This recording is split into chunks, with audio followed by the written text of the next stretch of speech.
Thanks again for rejoining us on your ultimate current affairs program on television, where we look at critical issues on governance and development, how we can synergize them to provide and produce a better society. Big thanks to African Network for Environment and Economic Justice, ANEJ, with the support of the European Union and the International IDEA, making it possible for us to bring this program to you every other week through their funding. In today's program, we have a couple of talking points. We'll begin with the philosophy around open government partnership and how we can strategize to achieve that.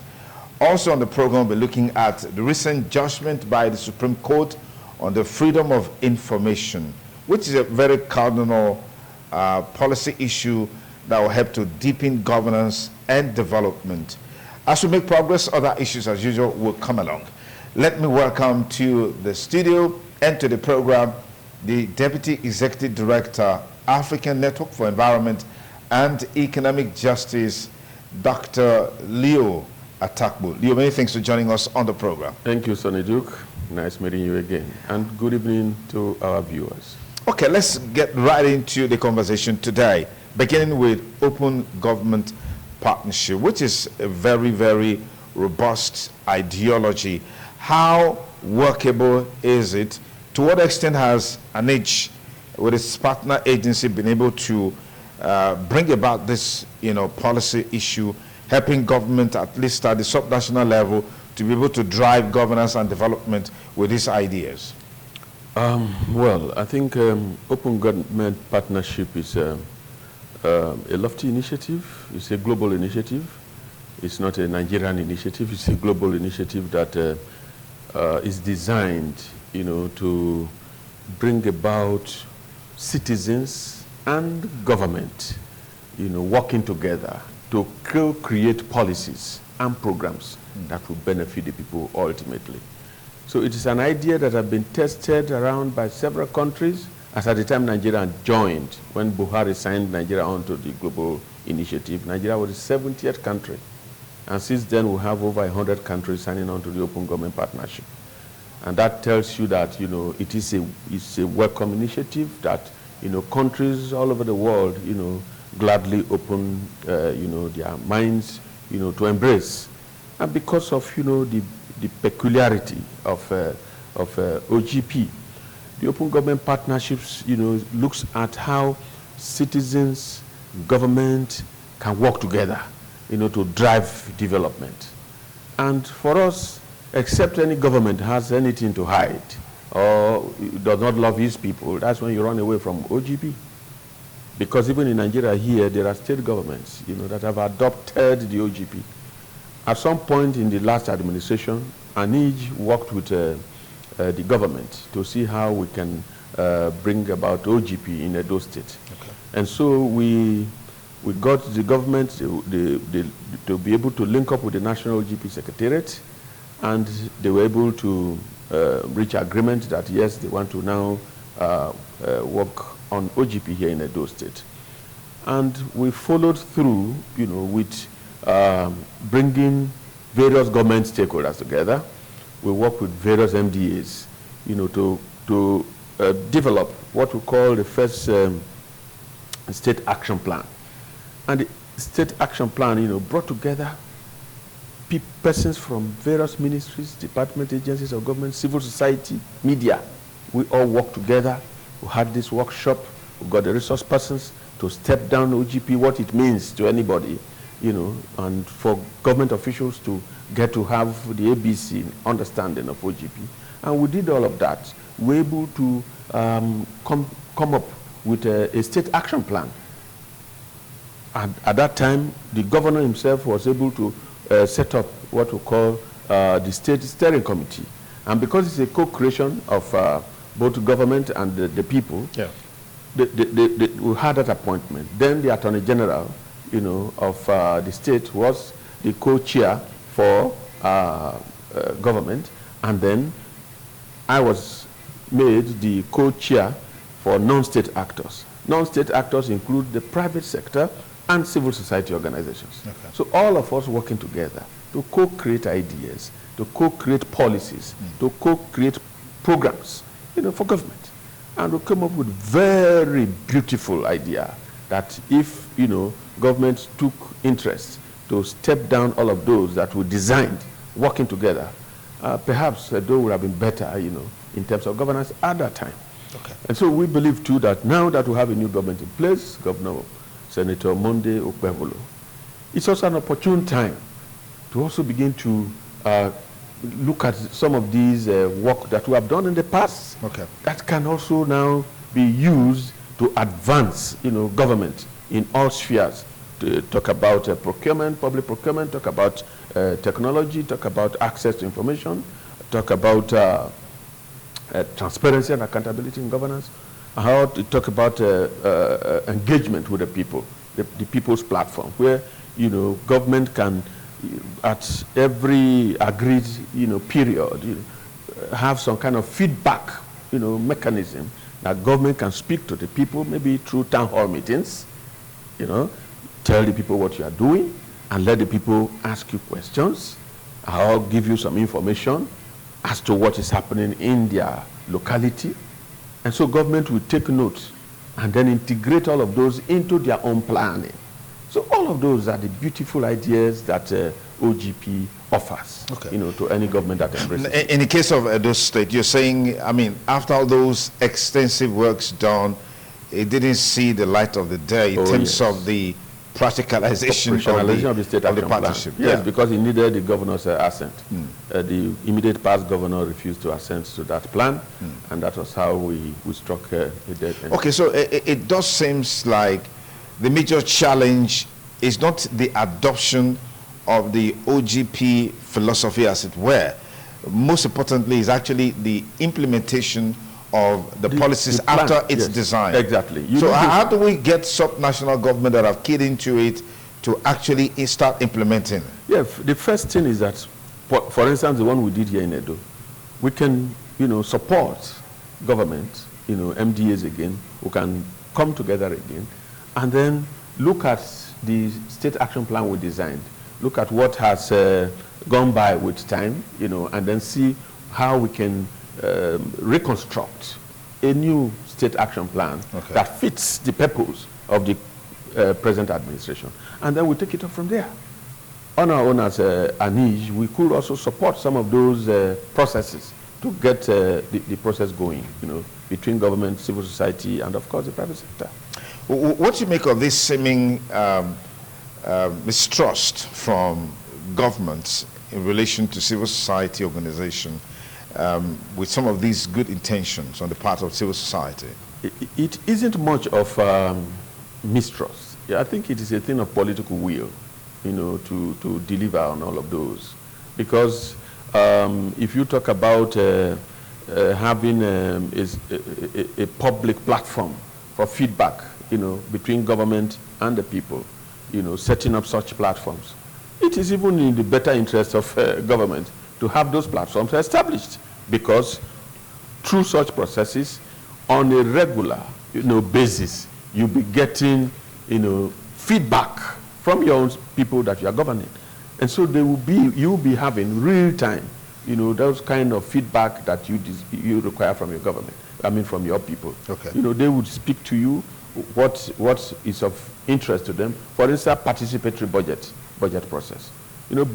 Before now, what you have is that government will just issue portfolio between so period to so period. Government is going to begin the process of the next year's budget and all of those. But OGP emphasizes participatory budget, people's budget. Okay. So the people should also have a say on what are the budget priorities of government. So that in itself is the beauty of democracy. I don't see anything wrong with that.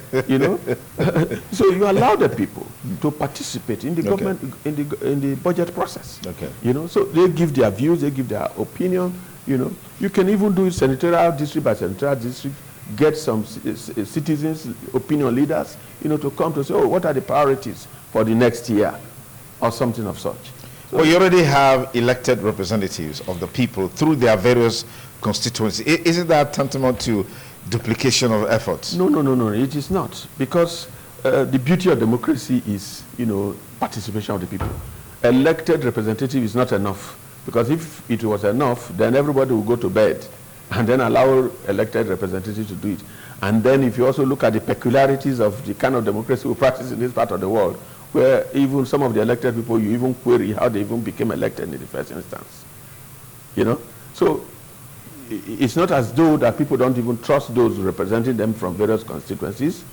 They do.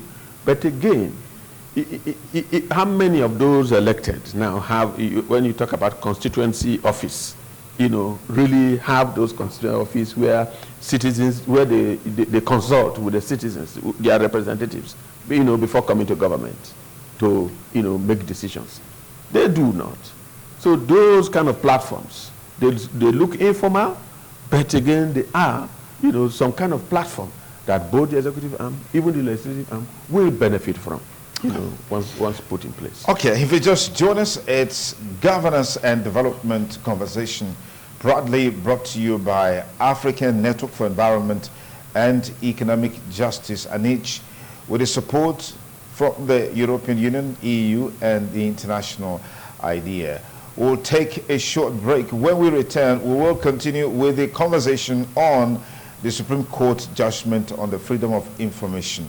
Stay with us.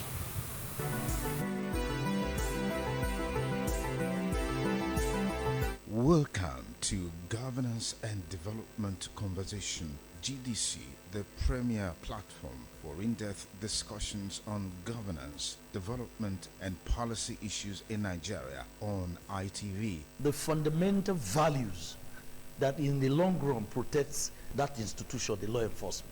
Join us as we bring together experts, policymakers, and stakeholders to share insights, experiences, and perspectives on the most pressing issues facing our nation.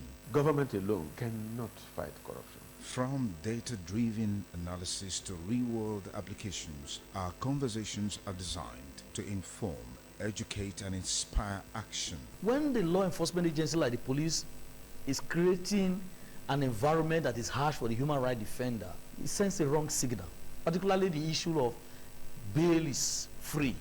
Governance and Development Conversation, proudly brought to you by African Network for Environment and Economic Justice, ANEJ, with the support from the EU and IDEA, on ITV, showing every Monday at 5:30 p.m. West African time. Thanks again for staying with us on the program. Our conversation now has to do with the Freedom of Information Bill. I mean, that has been one major issue that has taken the front burner in recent times. Access to information. When the people can access information, then government will have an easier task in terms of communicating policies and programs. But when we have an opaque government, that becomes a huge challenge. Dr. Leo, that has been a major talking point. But even though we have that law in existence, but access to information, especially from the public sector, is still a far cry from what it's supposed to be. What is the main fallout from this Supreme Court judgment? Well, essentially, the Supreme Court gave the landmark judgment that the FOI Act, is applicable to subnational government, because that has been a very contentious issue over time. And some state governments, have had cause all the while, even from civil society, angling for the enactment of FOI, law in their states. And then sometimes when you make an FOI request with the FOI Act, to state governments for information, the whatever authorities there will turn you down to say that the FOI Act was not applicable to the subnational governments. But the Supreme Court judgment, the recent Supreme Court judgment on the FOI Act, has laid all of those to rest. So it is now applicable not only to federal government, but also to all the subnational governments in this country, the 36 states. You know, they are also within the ambit of that law. So if you use the FOI Act, you know, to make any FOI requests to any state government today, they are under the law obligated to provide those information within the ambit of the FOI law, within the provisions of the FOI law. So for us in Anish, it is our strong desire that flowing from that Supreme Court judgment, a state like Edo can show leadership in this respect. I do not see any reason why any state government should be afraid of, you know, honoring the FOI requests. Because, of course, we know that there are some information that government may not give out under the law, which is a classified information. You may not get it anywhere in the world. Nobody will give you classified information. But information that should enlighten members of the public, you know, regarding your administration, regarding the decisions of government, you should be able to make them available, you know, through the FOI Act when requested by citizens, you know. So for us, we would like to strongly recommend that the Edo state government of today make efforts to set up some FOI, you know, units or desks within the various ministries of government to ensure that if citizens make requests for information, they make them available. The other way around this is that the government should review or revisit its own website, the official website of government, and make information available. For instance, the budget of the year, your expenditure, annual expenditure, make them available, you know, to public. You know, your income, your expenditure, put it there. That's a mark of, you know, transparency and accountability of any government. You know, we know that there's no perfect budget anywhere in the world. There's also no perfect audit report anywhere in the world. So whatever the government produces, you know, information as to procurement information, they should also make them, because there are also platforms for making information regarding procurements available to members of the public. If contracts are awarded, members of the public may want to know who are the contractors that are handling those projects. For instance, they will also want to know the beneficial owners of those companies that were awarded those projects, those contracts. Okay. You know, so these are information that once you make them available to the public in the public domain, the public may not even want to use the FOI Act to even be making all those requests. So information is available. Yeah. So before you even come to government, you have already made information available. Such a government, you know, will hold its head tall, yeah, you know, before its citizens to say, yes, we're able to provide, you know, real-time information that anybody can use. Because it's not only prying eyes, you know, that may require such information. Even for academic purposes, the research stations, they will require such information. How many children, you know, are targeted by government decision, for instance? You know, if you make such information available on your website, very well, you know, it will be a document, you know, information or data that civil society will want to use for their own development planning. Academia will want to use it. Even the federal government will want to access such information for purposes of planning. And even you, the government of the state. Because even when you are out of the office, people can still go back there and access those information during your time, you know, in office. So it is important that those information are made available even before citizens make requests for them. So not making those information available to the public, even when they use FOI to request them, gives an impression, you know, that the government has something to hide. Right. And it is not our wish for any government. It is not our prayer for any government that people will perceive you as a government that has something to hide, you know. Okay. I just want to ask you this question because this is a fact.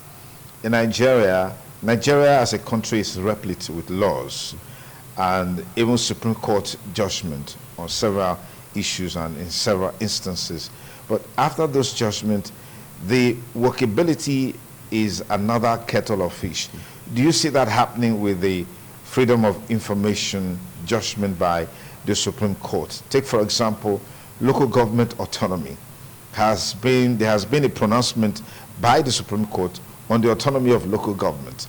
But we're still seeing states doing whatever they like as it relates to the relationship that they have with local government. Well, for the FOI Act, I think this is a different ballgame altogether, because for the local government, state joint account and all of those, I think they still have some issues that they still need to fine-tune with an act of parliament. And until that is done, you know, it will be difficult, because you have not taken away the powers of the governors, you know, of the state governments to have that joint account. You have not taken away that power.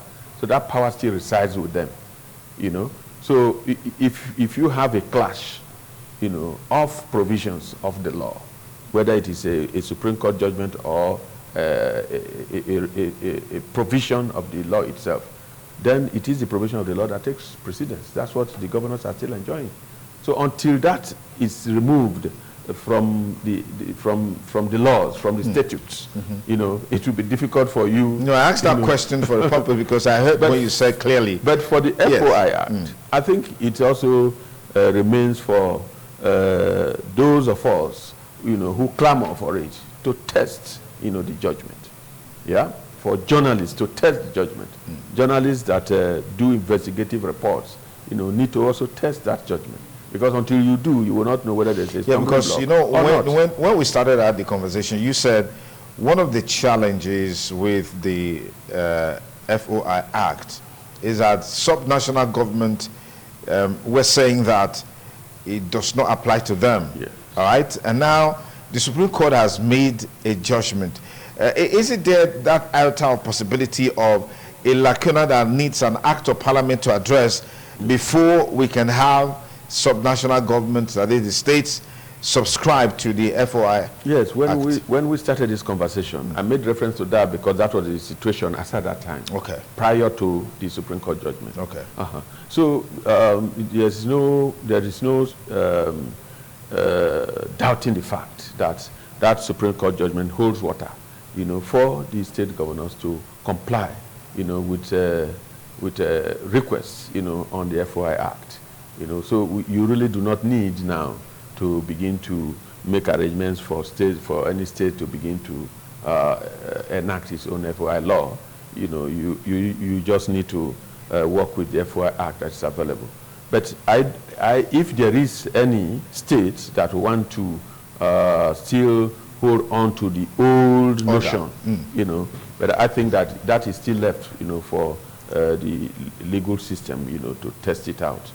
Even in court. Okay. Yeah. What are your parting words on all we've talked about today, beginning with the OGP and then dovetailing into the Freedom of Information Act Supreme Court judgment? Yeah, the open government partnership idea, which FOI is even part of OGP. Absolutely, OGP, absolutely. I agree with you. So the whole idea of an open government, you know, partnership, for me, it is an excellent, you know, way of working with the people. Government, the people working together to co-create ideas, to co-create policies for the advancement, for the common advancement of society. Okay. And that becomes now a win-win, both for government and the people.